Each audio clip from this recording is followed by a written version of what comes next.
Retour au procès du 13 novembre 2015 ce matin, comme tous les matins, avec Michel Zerbi. Bonjour Michel. Bonjour Ilana. Les plaidoiries des parties civiles se poursuivent cette semaine, on le sait, pour l'organisation de ce procès. Eh bien, des tours de parole ont été organisés par thématique, puisqu'il y a énormément de monde. 3 journées de plaidoirie ont déjà eu lieu la semaine dernière. Et hier, Michel, il a été question des enfants. Des larmes ont évidemment coulé au tribunal. Ah oui, Ilana, comme dit la Bible juive, a séjourné dans la vallée des larmes.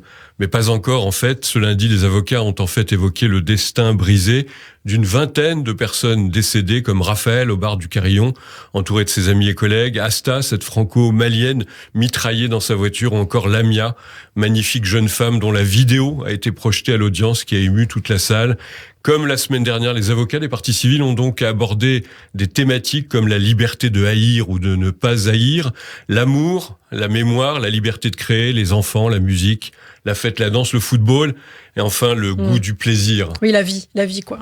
Alors les avocats ont donc évoqué de grandes thématiques et une des plus émouvantes, vous allez nous le dire Michel, c'est certainement donc celle sur les enfants. Beaucoup de larmes ont effectivement coulé dans la salle à l'évocation de ces orphelins qui ont perdu un ou plusieurs parents ce soir-là. Oui, c'est d'abord maître Frédéric Guiffard qui s'est lancé dans un propos thématique très touchant sur l'amour. Ce soir-là, il y avait des amoureux de toutes sortes, qui aimaient sa collègue en secret, des amours de 30 ans, des nouveaux rendez-vous Tinder. Certains amoureux sont partis ensemble, comme Marie, Mathias, Lamia, Romain, Thierry et Marie-Aimée, Anne et Pierre-Yves. Maître Guiffard qui a évoqué aussi la difficulté pour certains rescapés de conserver une vie sexuelle après le traumatisme des attentats, un préjudice largement sous-estimé par le fonds d'indemnisation. Ce serait bien qu'un jour on prenne ce problème au sérieux, a dit l'avocate. Et dans une plaidoirie très audacieuse, maître Guiffard a évoqué la sexualité présumée des terroristes, estimant que Daesh a mis en scène leur misère sexuelle. Elle juge en effet que la promesse d'un paradis avec 72 vierges prépubères est franchement grotesque et ridicule. Elle fait remarquer que les accusés ne se sont pas inscrits en faux face à ces propositions. Alors au moment de ce procès est venu le moment d'aborder la question des projets pour ne pas oublier les victimes. Maître Winkel et Maître Lévy, cette fois-ci avocats des parties civiles, ont planché sur la thématique de la mémoire. J'ai beaucoup de mémoire, parfois trop, à regretter Nadine, qui est la mère d'une victime, qui aimerait bien ne plus tout le temps y penser. Maître Lévy a parlé aussi des projets mémoriels mis en place par des proches pour se souvenir de leurs disparus, un lieu qui porte son nom, un festival, des concerts hommages, des prix, une association ou un fonds d'aide par exemple, avec comme fil rouge la promotion de la culture, avec un grand C, entretenir la mémoire, créer du souvenir, voire encore la difficile épreuve des proches des victimes. Selon Maître Lévy, certains rescapés ont la mémoire ancrée dans le corps, comme Marilyn, qui a reçu un boulon dans le visage au Stade de France. 69 enfants privés de leurs parents, c'est donc la dure réalité de ces massacres du 13 novembre 2015. 2 syllabes, c'est ce qu'a lancé d'emblée maître Christidis.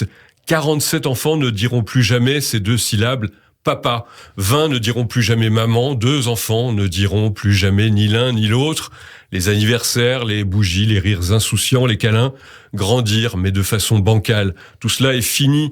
Elle évoque aussi bien sûr tous ces parents qui ont perdu leur fils ou leur fille ce soir-là et qui se trouvent, on avait déjà utilisé cette expression, désenfantés.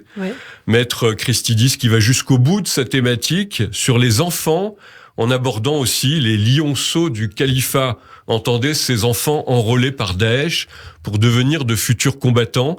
Elle évoque aussi les enfants des accusés qui n'ont pas, eux non plus, demandé à vivre dans ce monde. Alors certains avocats se sont adressés aux accusés par ailleurs. Vous qui chérissez tant l'amour d'une mère.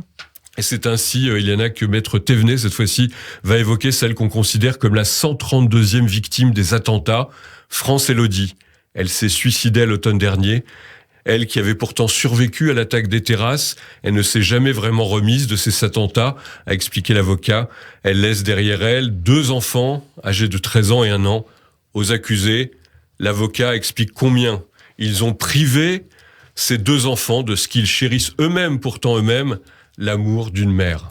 Merci beaucoup Michel Zerbi pour toutes ces précisions. Et oui, la cicatrice d'une vie encore très ouverte, 6 ans après les faits. On aura l'occasion d'en reparler, bien sûr, jusqu'à la fin de ce procès. Michel, on vous retrouve demain matin sur Radio J. À demain matin.